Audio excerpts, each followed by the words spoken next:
My dear good people of Oyo State, it is now 2 years since we took over the administration of Oyo State.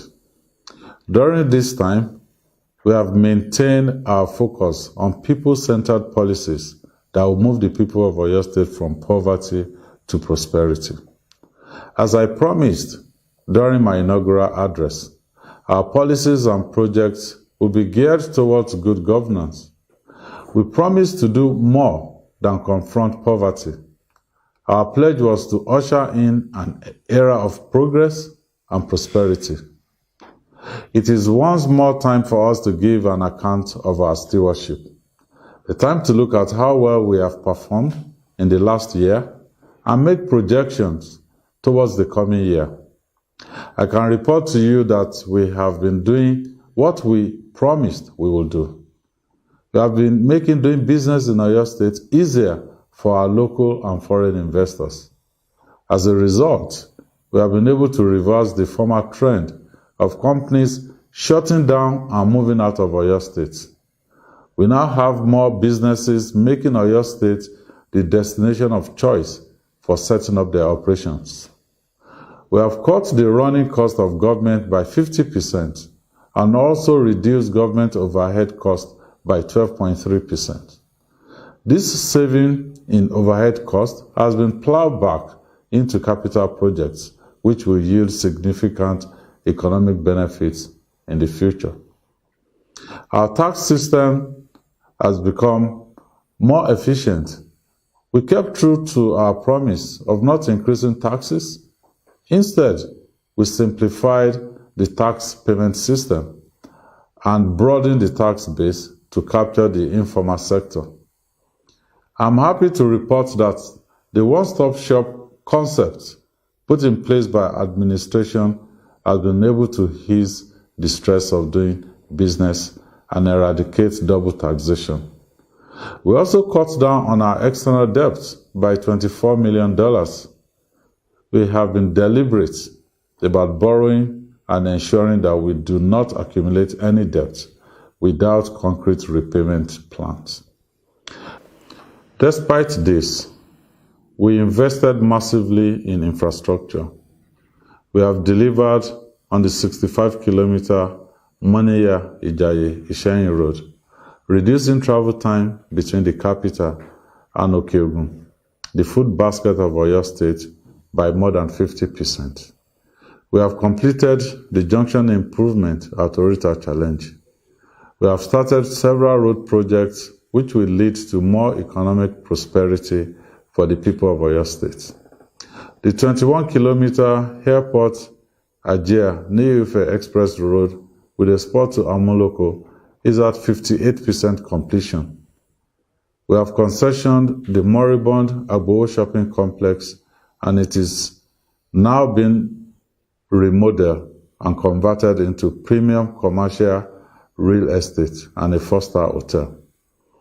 The Paysetter Quarry and Asphalt Plant, Ijaye, which we concessioned in May 2020, has since commenced operation and is supplying asphalt for road construction in the state.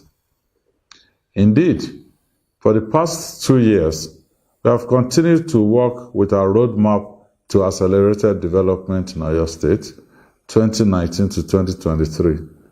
We have made significant gains on all 4 pillars of this roadmap. As a result, the standard of living for the people of Oyo State is improving. In education, we have maintained our free access to secondary education for all, reducing out-of-school children by an additional 10%. As of the last count, our administration has returned over 54,000 out-of-school children into the classrooms. We have accomplished this by tackling the root causes of their being out of school. We have not stopped at returning them to school. We have also ensured that these children enjoy qualitative education by employing teachers for them. We completed the recruitment of 5,000 teachers into our secondary schools, even as we continue building and rehabilitating schools in all zones. In the last year, we completed over 300 projects in the education sector. These include construction of 26 model schools, construction of classroom blocks, renovation of buildings in over 70 secondary schools across the state, and installation of boreholes. We have provided a more conducive learning environment for the students and teachers by distributing desks and chairs and improved the curriculum content with the distribution of science equipment in all public secondary schools in Oyo State. I must mention that the work we have done in the Start Them Early program, STEP, which we are currently funding in 6 schools in Oyo State, that is Bishop Phillips Academy, Ibadan, Methodist High School, Ibadan, Christ High School, Oleyo, Adegun Ashake Grammar School, Iganga, Iresadu High School, Iresadu, and UMCA Secondary Grammar School, Igbeti. With this program, we are creating agribusiness enthusiasts and entrepreneurs in our secondary schools. The results we have seen so far are a testament to the fact that all our children really need is access to quality education to enable them to thrive. We plan to expand this program to 6 more secondary schools in the coming year. In healthcare, we continue to prioritize the need of the vulnerable among us. We're proud to say that our policies and programs ensure that the good people of Oyo State are cared for from cradle to old age.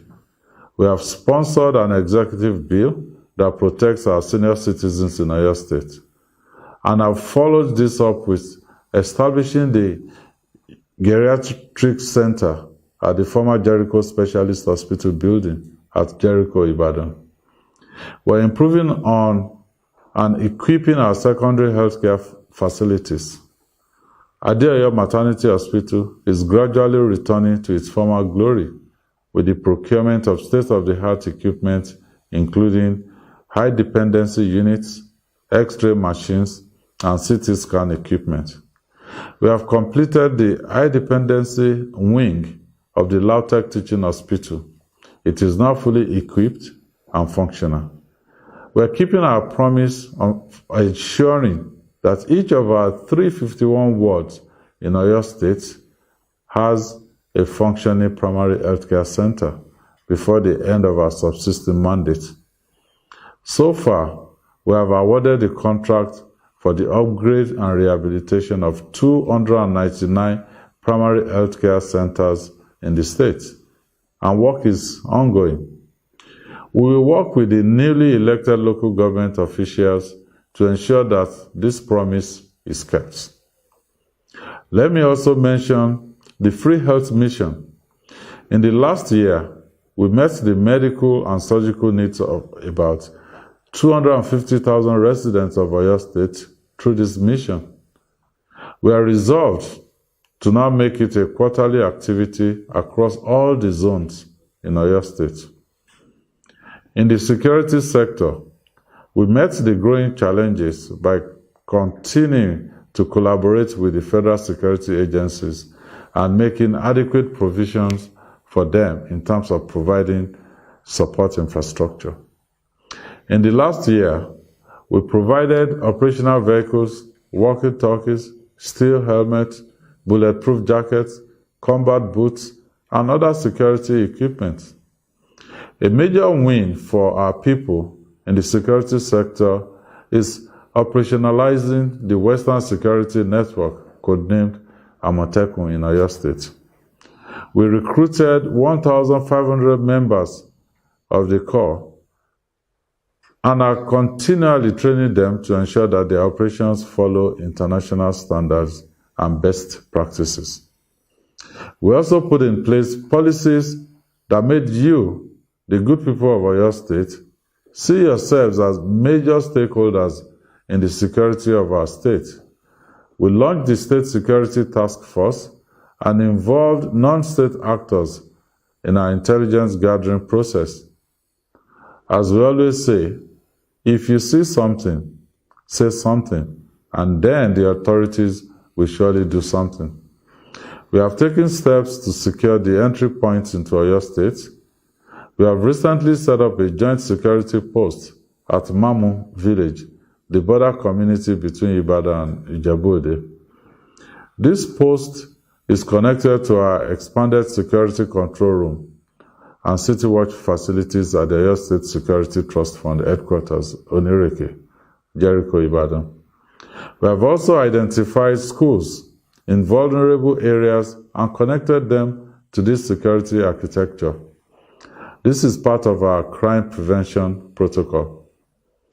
Let me also use this opportunity to congratulate the good people of Oyo State for their victory at the polls during the last local government elections.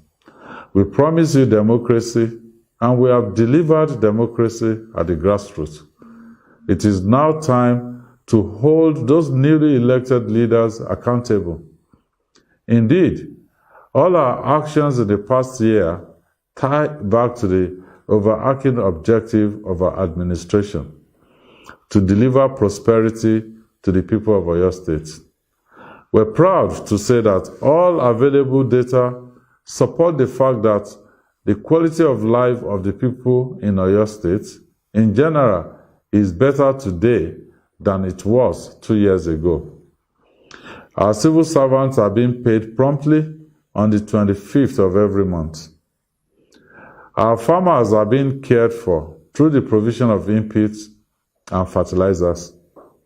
Our traders are making more sales because there is more money circulating within the local economy. Our youths are getting more jobs in various sectors because more businesses are choosing Oyo State. We promise to continue making your lives better, and what we cannot presently improve, we will not make worse. In the coming year, we look forward to more targeted and inclusive growth.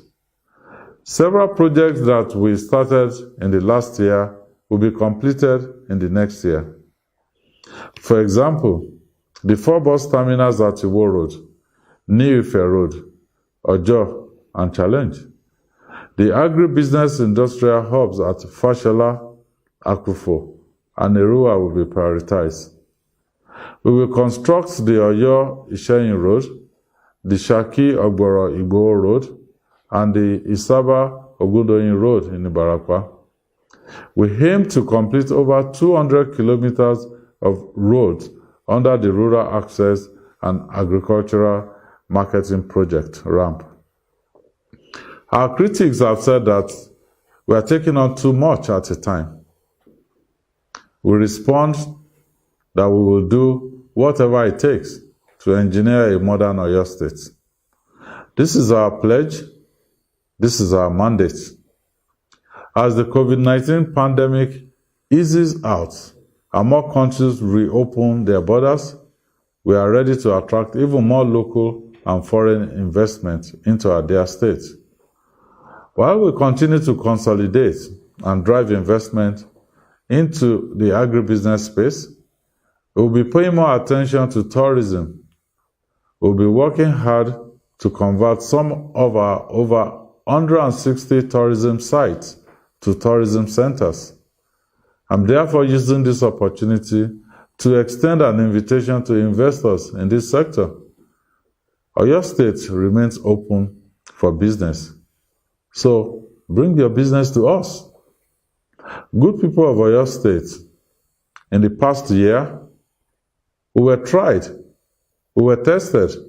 Some people sought to bring out the worst in us by sowing and trying to cultivate seeds of bigotry and intolerance amongst us. We fought against those tendencies. We gave them this message. We know who our enemies are. Our enemies are not people of a specific tribe, gender, or political affiliation. Our enemies are the hoodlums, cultists, armed robbers, kidnappers, and bandits. We stood as one. We will continue to stand as one. I thank you for the faith and trust you have continued to show in our administration. We shall never take this for granted. We will not let you down. God bless Oyo State. God bless the Federal Republic of Nigeria.